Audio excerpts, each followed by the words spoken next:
players. We were in a meeting and someone says, LSU just got a commitment from the Browns tight end. I said, we are certainly in a different world right now. Because of these rulings, they're either going to play for you or they're going to play somewhere else around the country. Just made a decision to recruit them. Hello and welcome to First Take. I'm Kimberly A. Martin, filling in for my girl Shay Cornett, and I'm joined by two lovely gentlemen in the studio, Mad Dog and Louis Riddick, and of course, Paul Finebaum. We have a lot of stuff to get into, guys, so let's get to it. Former Cleveland Browns tight end Wright cleared waivers yesterday, officially paving the way for his return to college football, as the former Ole Miss player intends to play at LSU this upcoming season. If Wright had been claimed on waivers, he would have been unable to play college football, as the claiming team would hold his rights. But in other news yesterday, the Big Ten announced that it passed a rule banning NFL players from returning to college, and later the SEC followed suit, passing a unanimous vote to stop NFL, NBA, and WNBA players from returning to school. The SEC has said it will enforce the rule with penalties, muddying Daquan Wright's situation. The SEC announced its institutions are not permitted to have an athlete on its roster who has, one, previously declared for the NFL, NBA, or WNBA draft and did not withdraw, two, signed a contract with an NFL, NBA, G League, or WNBA team, and three, been listed on an NFL, NBA, G League, or NBA roster. All right, you guys got all that? Okay. Paul, what is your reaction to all of this? Well, I think the Big Ten and the SEC have acted correctly. You just cannot let all this happen without saying something, especially when they believe, Kimberly, that they have the right to mete out penalties. What I mean by that is they can't interfere with all these crazy Louisiana judges, and there are also judges elsewhere who have made rulings like this.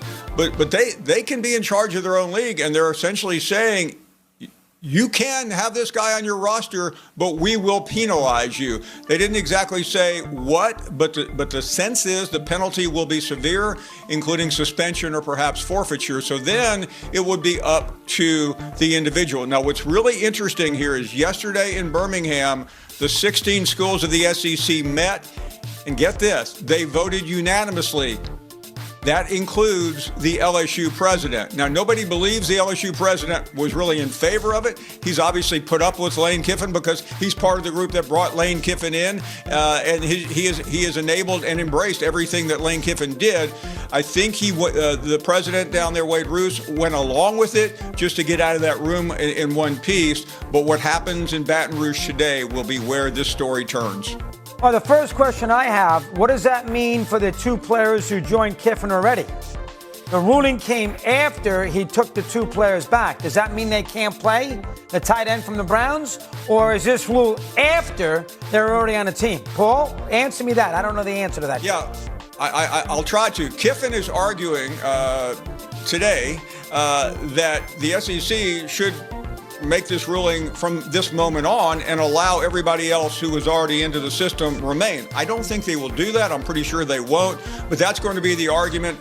And to put it mildly, what time is it? 9 o'clock in the morning in Baton Rouge. The courts are open, and I promise you guys and Kimberly, there are lawyers waiting on the doorsteps to file injunctions. The other thing I would say about LSU, and I'll just do this and then Louis can fight me off. Can LSU for once in their life just lay low? I mean, let's go get Will Wade. Let's go out there and we'll figure out a way to get Kiffin out of Old Miss. Let's go spend $1 billion on this. Let's pay Brian Kelly off. Let's give the kid number 5 when he comes here from high school. Can LSU for once in their life just say, you know what? Maybe we shouldn't be the first guinea pig to take a kid from the Browns on our team. Let somebody else do it for a change. I mean, geez, what is he, Kellen Winslow, that they got to have him on the ball club? I mean, I would love for once, Louis, and he says, well, he'd go play for another team. Well, let him go play for another team. Why does LSU always got to be the first guy to be an outlier? Okay. Yeah, well, look, first and foremost, LSU, Lane Kiffin are in the business of trying to win. That's what they're trying to do. And they are saying this, look, by any means that we have in order to acquire players that are going to help us achieve our objective, which is to win SE titles and to win national titles. We're going to do that.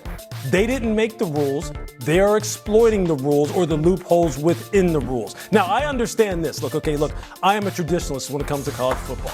I believe that in the ideal world, there are amateurs, there are intercollegiate athletics, and then there's the professional leagues. And once you declare to be a professional, you should not then be allowed to go back and become a quote-unquote amateur. But that line has been blurred. That line has basically been wiped away because of what has happened with NIL, the transfer portal. We see what the kind of money that these players are making. These players are financially set up before they even get to the NFL now. So there really is no such thing as an amateur anymore. There really isn't. But I understand what the SEC and what the Big Ten and what the Big 12, what they're trying to do. They're trying to keep that line separate between what constitutes an NCAA player, an intercollegiate player, and a professional. I think ultimately what it's going to come down to is this. It's not going to come down to whether or not, it's not going to be about whether or not you sign an NFL contract, so to speak. I think really what this is really about to me is about keeping it fair for kids who are 17, 18, 19 years old and playing college football and having them not play against guys who are 24, 25, 26 years old who are then coming back from the professional ranks and coming back to play in college football because it is financially within their best interest to do so. That's the kind of thing you don't want. That's the kind of thing that really starts to bother me is when you have older guys who are physically more developed at 24, 25, and 26 playing against guys who are true freshmen, 19 and 20 years old. That's not what intercollegiate sports are supposed to be about. I understand the professionalism argument, and I'm for that as well. But I think, this year, with eligibility being determined by your age, that is the right approach to go about with this, and hopefully that will put some guardrails around this. But look, I don't blame LSU. I don't blame Lane for doing what he's trying to do. Look, Lane's under a lot of pressure to win at LSU. A lot of pressure. And he's trying to get all the players he can possibly get. And like he said, if I don't take them, someone else will. It's just that he is a lightning rod. He is an easy, low-hanging fruit to go ahead and just kind of bang on and continue to kind of put under the bright, white-hot lights. But I'm telling you this, he's doing what all the other coaches would do as well. I will say one thing about the hypocrisy of this. Sorry, Paulie, we're quick.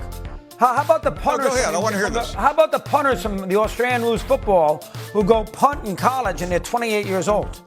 How about the Florida State quarterback who won the Heisman that one year? Chris Weinke. Yeah, Weinke, who played in AAA baseball and was 27 years of age when he freaking won the Heisman against 18, 19 Well, that's not right either. That's going to be done away with age-based eligibility. So you agree with me? You don't like that either? I do not like that. All right, let me get Paul back in here. Paul?